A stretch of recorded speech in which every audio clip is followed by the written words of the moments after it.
Three reasons why you are not generating leads online. Number one, traffic. You are not documenting short form, long form, or even live videos, so people do not know you at all. You will not be able to actually drive your traffic into something, taking people onto the next step.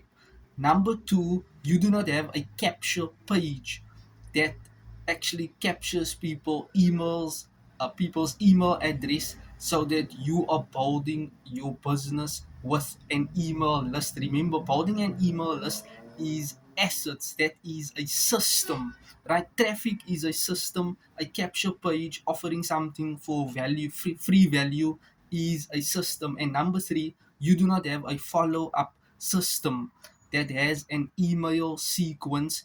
So when a potential prospect enters their email address into a capture page, you are sending out automated emails to build know, like, and trust, to share or showcase when is the next Zoom call, TikTok live webinar, Facebook live webinar, a new book launch, a new product launch, benefits on your products and services. Remember, you need to build these systems in place in order to generate leads consistently.